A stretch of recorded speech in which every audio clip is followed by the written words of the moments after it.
Fala pessoal, paz do Senhor, como é que vocês estão? É uma alegria ter vocês aqui comigo mais uma vez para mais um dia do nosso propósito, Paixão pela Palavra. Antes de eu trazer para vocês os apontamentos que eu fiz no capítulo de número 23 do livro de Êxodo, eu peço que você curta esse vídeo aqui no YouTube, inscreva-se no nosso canal, curta a nossa página no Facebook e faz um favorzinho para mim, compartilhe o nosso conteúdo, vamos envolver as pessoas com o conhecimento da Palavra de Deus.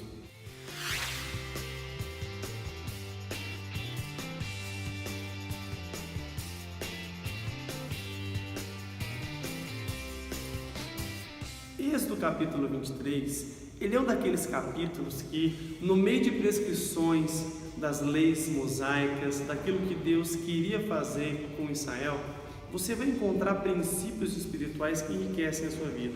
Enquanto eu fazia a minha análise aqui desse capítulo, passava os meus olhos tentando encontrar alguma verdade que valesse a pena ministrar para você, eu fiquei muito surpreso em alguns apontamentos que eu quero trazer ao seu coração aqui nesse momento. É interessante, logo no começo do capítulo, a preocupação que Deus tem com o cumprimento da justiça e com a honestidade.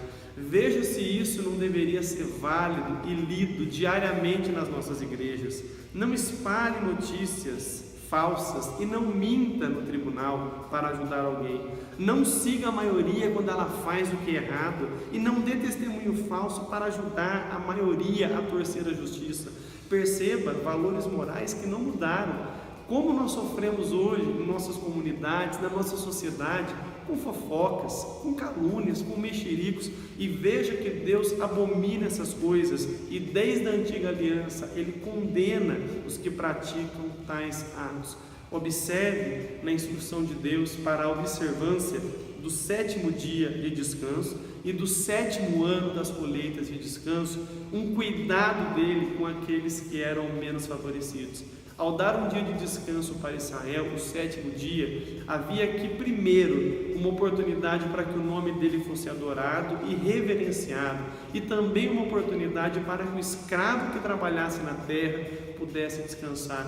Perceba como a adoração, ela de alguma forma está sempre associada com benefício social, com a posição de uma comunidade que foi aliançada com Deus e que deve ser uma comunidade transformadora, geradora de valores novos. No 7º ano, em que era pedido, solicitado que fosse dado descanso à terra, os pobres poderiam colher do que a terra produzisse, mostrando a preocupação de Deus com aqueles que são muitas vezes excluídos. Então, em todo esse cenário e contexto capitalista que nós temos, observe como a lei de Deus, ela tenta olhar para todas as direções. Eu não quero de forma alguma defender aqui um discurso esquerdista ou coisa parecida, porque eu entendo que a Bíblia trata do aspecto da justiça social sobre vários prismas.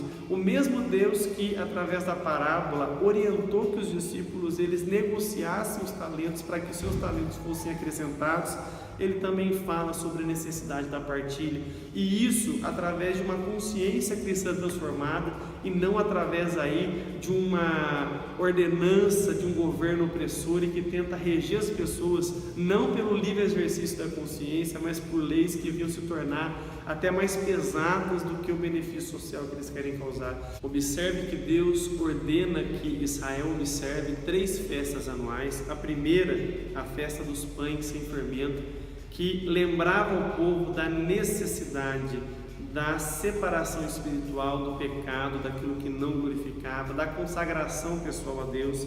A festa da colheita, que era o resultado dos primeiros frutos, mostrando a celebração da providência divina, a celebração do cuidado e da fidelidade de Deus. Festa essa que acabou sendo utilizada por Deus na ocasião do Pentecoste, quando o Espírito Santo foi derramado sobre a igreja e a primeira colheita de almas aconteceu na era da graça, na era da igreja. E também a festa das barracas, em que eles habitavam à parte dentro de barracas, mostrando com isso que eles eram peregrinos em terra estranha e que eles deveriam viver a sua vida com esse sentimento: estou na terra, mas não sou da terra, o meu destino é ao lado do Pai Celestial. Observe que Deus faz promessas e avisos.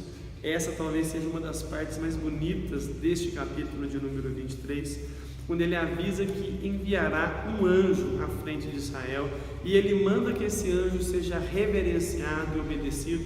Essa figura tão costumeira nos livros da Antiga Aliança, o anjo do Senhor, o anjo que leva o nome de Deus, é conhecido entre os comentaristas como uma teofania, uma manifestação pré-encarnada do próprio Senhor Jesus Cristo. É o próprio Cristo antes da encarnação, agindo no meio do povo da aliança. Então você deve identificar no texto bíblico, sempre que você lê sobre o anjo do Senhor, nós estamos tendo aí uma apresentação pré-encarnacional de nosso Senhor e Salvador Jesus Cristo. Observe aqui também um aspecto devocional tão interessante no texto, quando Deus avisa que vai expulsar os inimigos de Israel da terra aos poucos. E ele diz que fará isso para que, no caso da terra ficar deserta rapidamente, as bestas feras não se multipliquem e se voltem contra o povo. Interessante isso. Os nossos inimigos espirituais, o pecado que tenta nos dominar, a carnalidade, a incredulidade, a frieza espiritual, eles vão sendo vencidos pela graça do Senhor aos poucos. Deus não faz tudo rapidamente na nossa vida. O trabalho de Deus é um trabalho paulatino. Aos poucos, Deus vai nos dando pequenas vitórias, pequenas porções de vitória contra a nossa carnalidade, contra os nossos pecados de estimação, para com isso, aos poucos, ir estabelecendo o seu governo na nossa vida e dessa maneira nos preparando para sermos ferramentas polidas, instrumentos para o louvor da sua glória e para que em todo o processo a gente permaneça aonde Ele quer que a gente esteja, no centro da sua vontade, em total dependência do poder do seu Espírito Santo. Espero que essas considerações enriqueçam sua vida, que Deus te abençoe em nome do Senhor Jesus.